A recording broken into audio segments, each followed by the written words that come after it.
गौ माता की रक्षा के संकल्प के साथ शंकराचार्य अविमुक्तेश्वरानंद वाराणसी से बिहार के लिए रवाना हो रहे हैं। 45 दिनों तक बिहार के अलग अलग जनपद में जो ये यात्रा है वो पहुंचेगी। बात करेंगे महाराज जी, क्या कुछ कार्यक्रम रहने वाला है बिहार में इस संकल्प यात्रा को लेकर? 48 वर्षों की शैक्षणिक उत्कृष्टता के साथ 23 से भी ज्यादा प्रमुख बीटेक प्रोग्राम्स और 600 से अधिक अंतर्राष्ट्रीय छात्रों के साथ विज्ञान डीम्ड टू बी यूनिवर्सिटी देश की बेहतरीन यूनिवर्सिटी में से एक है।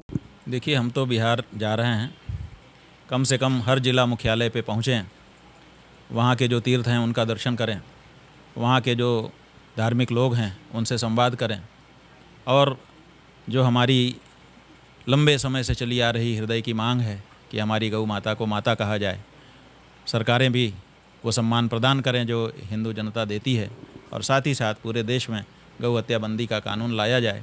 तो इस बारे में जागरूकता फैलाएंगे।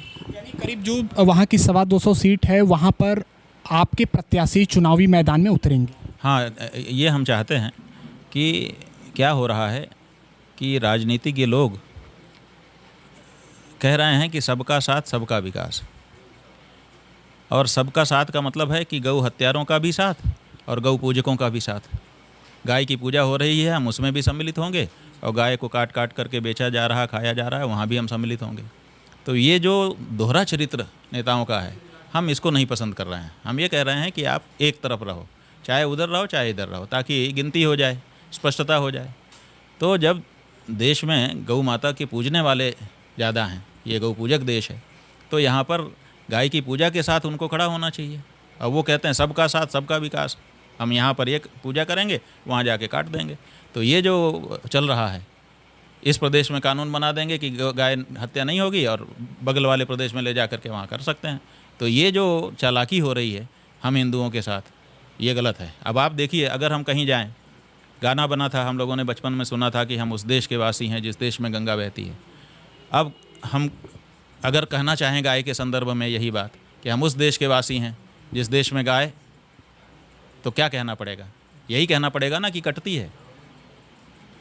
तो ये हमारे लिए गौरव का विषय होगा कि शर्मिंदगी का, लज्जा का विषय होगा। तो ऐसी परिस्थिति में हम जिस देश भारत में रह रहे हैं, उस देश में गौ माता को माता का सम्मान कभी दिया गया था, और आज बोटी बोटी करके उनको बेचा जा रहा है डॉलर के लिए। तो ये विपरीत परिस्थिति है, और इस विपरीत परिस्थिति को हटाना ही होगा, और इसके लिए जनता को जागरूक करना ही होगा। और साथ ही साथ एक धर्माचार्य होने के नाते हमारा ये दायित्व भी है कि हम अपनी धार्मिक जनता के ऊपर कोई पाप न लगने दें। तो जब वो गौ हत्या का समर्थन करने वाले प्रत्यक्ष अप्रत्यक्ष रूप से जो प्रत्याशी या राजनीतिक दल हैं उनको वोट देंगे, तो उनका समर्थन करने के कारण वो भी तो गौ हत्या के दोषी होंगे। तो उनको इस बात को तो बताना पड़ेगा कि तुम भी गौ हत्यारे हो रहे हो, इसलिए तुम तो कम से कम बचो, अपने आप को बचाओ। तो ये बात हम बताएंगे। महाराज जी, जो सनातन के स्वर्णिम युग का दावा करने वाली पार्टी है भारतीय जनता पार्टी, और उसके समर्थित दल लंबे समय से वहाँ राज्य सरकार में है, केंद्र में भी उनकी सरकार है, क्या लगता है इनके एजेंडे में या इनके विचार में ये नहीं रहा कि गौ माता की रक्षा की जाए? सनातन का स्वर्णिम युग तब था जब इस देश का सार्वभौम राजा एक गाय के लिए सिंह के सामने अपना शरीर लेकर के प्रस्तुत हो गया था कि मुझे खा लो, गाय को छोड़ दो। वो सनातन का स्वर्ण युग था। वो सनातन का स्वर्ण युग नहीं है कि जब गौ हत्यारों से चंदा लेकर के हम अपनी राजनीति कर रहे हैं। इसलिए ये सनातन का स्वर्ण युग जैसे ऊंची बात होती है, वैसे सबसे नीची अगर कोई बात हो, अभी उसके लिए शब्द नहीं गढ़ा गया है, उसके लिए शब्द गढ़ा जाए तो वो वाला काल है ये, कि अपने आप को सनातनी भी कह रहे हैं और गौ हत्या को बढ़ावा भी दे रहे हैं। महाराज जी, आप जो अपने प्रत्याशियों को आशीर्वाद देंगे चुनावी मैदान के लिए, तो क्या लगता है वहाँ पर कौन सा ऐसा दल है जो एक चुनौतीपूर्ण होगा? वहाँ कोई दल नहीं है। कौन सा दल सामने आया? हम तो हर दल के सामने जा चुके हैं, हर दल से पूछ चुके हैं। दल नहीं, दिल। ये दल की बात नहीं है, ये दिल की बात है, और दिल से जब ये बात निकलेगी तो वो दूर तक जाएगी, ऐसा हम मानते हैं। इसलिए कोई दल नहीं, दिल से जो गौ माता के लिए जुड़ा होगा वो इसमें आगे आएगा। और देखिएगा कि ये बात भारत में बहुत बड़ा परिवर्तन ला करके रहेगी। भारत का करीबी देश है नेपाल, वहाँ पर हिंसक प्रदर्शन हुआ, विरोध प्रदर्शन हुआ, भ्रष्टाचार से लेकर जो सोशल मीडिया पर बैन रहा उसको लेकर लोग सड़कों पर उतर आए। आप इस पूरी घटना को कैसे देख रहे हैं, क्योंकि बड़ी संख्या में यहाँ पर संस्कृत का अध्ययन करने के लिए नेपाल के छात्र भी हैं? देखिए, नेपाल के छात्र केवल संस्कृत का अध्ययन करने के लिए नहीं हैं। नेपाल के छात्र आपके पूरे देश में हर गली मोहल्ले में रात को पहरा देते थे। आपका देश भारत नेपाल से सुरक्षित होता था किसी समय। हर मोहल्ले में रात को गोरखा बहादुर वही चौकीदारी करता था। अब धीरे धीरे आपने नेपाल से अपना संबंध कमज़ोर कर लिया। जब आपने यहाँ गाय को काटना शुरू कर दिया, नेपाल के लोग धीरे धीरे उधर सिमटने लग गए, क्योंकि वो गोरखा हैं, वो रक्षा उनका धर्म है, उनकी पहचान है। उनकी रेजिमेंट भी बनी है आपके भारत में, उसका भी नाम गोरखा रेजिमेंट है, गौ रक्षक है वो गौ रक्षक लोग जो है, जब यहाँ गौ हत्या को बढ़ावा मिलने लगा तो धीरे धीरे उधर सिमट गए। अब वहाँ पर भी षड्यंत्र किया गया, षड्यंत्र करके वहाँ के राजा को हटा दिया गया और ये चुनावी राजनीति वहाँ भी शुरू कर दी गई। लेकिन गौ हत्या जैसे जैसे बढ़ी, वहाँ की जनता ने विद्रोह कर दिया। ये जो अभी विद्रोह हुआ है, ये सोशल मीडिया के बैन के बाद हुआ है। और सोशल मीडिया क्यों बैन करना पड़ा वहाँ की सरकार को? क्योंकि वहाँ गौ हत्या हो रही थी और गौ हत्या के वीडियो बना करके सोशल मीडिया पर अपलोड कर रहे थे। और जब उसको लोग देख रहे थे तो उनके मन में बहुत बड़ा पाप बोध हो रहा था कि हमने गाय की हत्या देख ली, तो उनका जीवन अवसाद में जा रहा था। तो इसके लिए उन्होंने ये कदम उठाया है और वहाँ की सरकार को भगाया है। दूसरे देशों को भी इससे सतर्क रहने की आवश्यकता है। अब कौन सा देश सतर्क रहेगा, कौन सा देश सतर्क नहीं रहेगा, हम नहीं जानते हैं। अगर इतना ही दूसरे को देख करके सतर्क रहने वाले ये लोग होते तो जाने कब से सतर्क हो जाते। श्रीलंका में यही हुआ, सतर्क हो गया भारत। बांग्लादेश में यही हुआ, सतर्क हो गया भारत।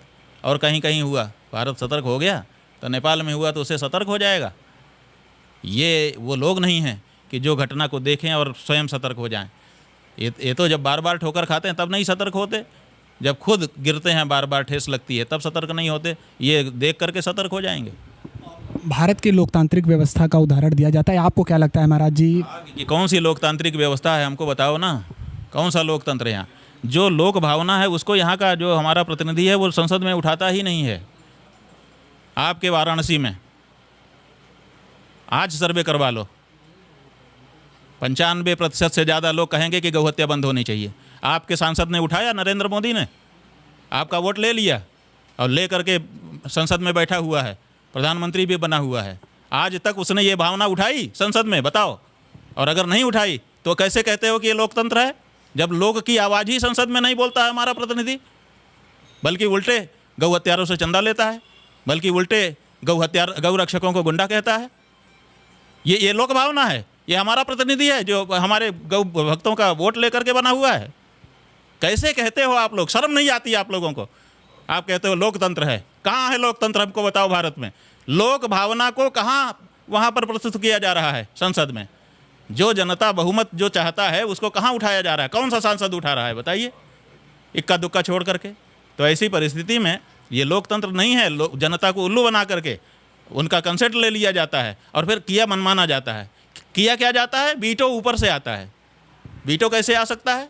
पार्टी का जो अध्यक्ष है वो कैसे वीटो कर सकता है? हमारा प्रतिनिधि है, हम वीटो करेंगे। जनता का प्रतिनिधि है वो पार्टी अध्यक्ष नड्डा का प्रतिनिधि नहीं है वो, तो नड्डा कैसे वीटो करते हैं वहाँ पर? आप बताओ। ये लोकतंत्र है? वीटो का अधिकार अगर हो तो वो जिसका प्रतिनिधि है वो करे।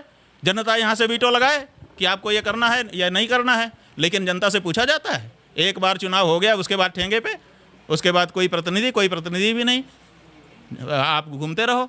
तो ये जनता को मूर्ख बनाने की प्रक्रिया चला दी गई है। ये लोकतंत्र नहीं है। लेकिन क्या करें, जो है उसी में रास्ता निकालना है। और इसीलिए हम लोग कह रहे हैं कि अब अच्छे लोगों को आगे आकर के अपनी बातों को सामने रखना चाहिए और उस मुद्दे को आगे बढ़ाना चाहिए। व्यासपीठ की अपनी एक मर्यादा होती है, लेकिन कुछ कथावाचक ऐसा कहते हैं जो चर्चा में बन जाता है। अनिरुद्धाचार्य ने महिलाओं को, बेटियों को लेकर जो टिप्पणी की है उसको लेकर अनेक धर्माचार्यों ने नाराज़गी जताई है। आप उनकी टिप्पणी को कैसे देखते हैं? नहीं, हम उनकी टिप्पणी को समझ नहीं पा रहे हैं। हम भी तो सार्वजनिक जीवन में हैं, बचपन से हैं, आप लोगों ने देखा है। और रोज़ जाने कितने लोगों से मिलते रहते हैं। उसमें बहनें भी हैं, उसमें माताएँ भी हैं, जिनको स्त्री कहते हैं वो हैं। लेकिन हमने तो कोई चरित्रहीन महिला अभी तक नहीं देखी। तो उन्होंने कैसे देख ली? उनका अनुभव वो किन लोगों के बीच में रहते हैं हम नहीं जानते हैं। लेकिन हमारा अपना अनुभव जो है वो हम बता सकते हैं कि हमने चरित्रहीन महिला हमसे अभी तक नहीं मिली है। हाँ। तो ऐसे लोगों को क्या बयान देने से पहले सोचना चाहिए? क्या हमारे सनातन धर्म में भी ऐसी परंपरा होनी चाहिए? शंकराचार्यों को वो अधिकार मिलना चाहिए कि अगर ऐसे लोग अनाप शनाप बोलते हैं तो उन पर कोई ऐसी सख्त कार्रवाई की? वो अधिकार कहाँ है? वो अधिकार पहले, आज़ादी के पहले हमारे पास था। सनातन धर्म में हम जो कहते थे उसको मान्यता थी। अब देश की आज़ादी के बाद से वो अधिकार हमसे छीन लिया गया है, तो इसलिए हम बोल ही नहीं सकते। और बोलने के बाद अगर हम कुछ बोलते भी हैं कि चलो भाई हमारी परंपरा रही है, हमको बोलना चाहिए, हमारा धर्म है, हम बोलें, तो उन्होंने 4, 5, 10, 15 ऐसे ही खड़े कर लिए हैं। वो कुछ का कुछ बोलने लग जाते हैं, हम ही लोगों पर प्रश्न उठाने लग जाते हैं और माहौल पूरा बराबर कर देते हैं। महाराज जी, एक अंतिम सवाल। कर्नाटक में गणेश विसर्जन के दौरान एक बीजेपी एमएलसी हैं सीटी रवि, उन्होंने कहा है, मुसलमानों को लेकर बड़ी विवादित टिप्पणी दी है कि सर कलम करने की धमकी दी है उन्होंने। सर कलम करने की धमकी तो मुसलमान देते रहे हैं, तो वो मुसलमान बार बार सर कलम करने की धमकी देते हैं, तो उसी का प्रभाव आ गया होगा उनके ऊपर। ये सर कलम करने की धमकी हमारी नहीं है और हम धमकी देते भी नहीं हैं। करना होता है तो कर ही देते हैं। हाँ महाराज जी, आज संघ प्रमुख मोहन भागवत का जन्मदिन है। एक बयान उनका काफ़ी सुर्खियों में। बर्थडे है, बर्थडे अंग्रेज मनाते हैं, जन्मदिन कहाँ है उनका? किस तिथि को उत्पन्न हुई है बताओ? वो आज के दिन अंग्रेजी तारीख। तो अंग्रेजी तारीख से तो कौन मनाएगा? अंग्रेज मनाता है। जिसका बाप अंग्रेज हो, जिसकी माँ अंग्रेज हो, वो मनाता है। भारत का व्यक्ति तो भारत की तिथि में मनाता है। राम की जन्म तिथि कौन सी होती है? कृष्ण की जन्म तिथि कौन सी होती है? तो फिर इनकी अंग्रेजी तारीख में कैसे हो गई? इनका खानदान कहीं से अंग्रेज से आया होगा तभी ना हो गई। और जिन अंग्रेज़ों को हमारे गुरुजी ने, हमारे पूर्वजों ने लड़ करके देश से भगा दिया, अंग्रेजों भारत छोड़ो, उनकी तारीख हम क्यों मनाएं? नहीं, उन्होंने कहा है कि तीन बच्चे एक परिवार में होने चाहिए। वो लोग हैं जो कहे थे 10 बच्चे हों, अब 3 पे आ गए। ये बदलते रहते हैं अपना बयान मौके के अनुसार। अलग अलग विषयों पर हमारे साथ बातचीत के लिए जुड़े थे शंकराचार्य अभिमुक्तेश्वरानंद जी।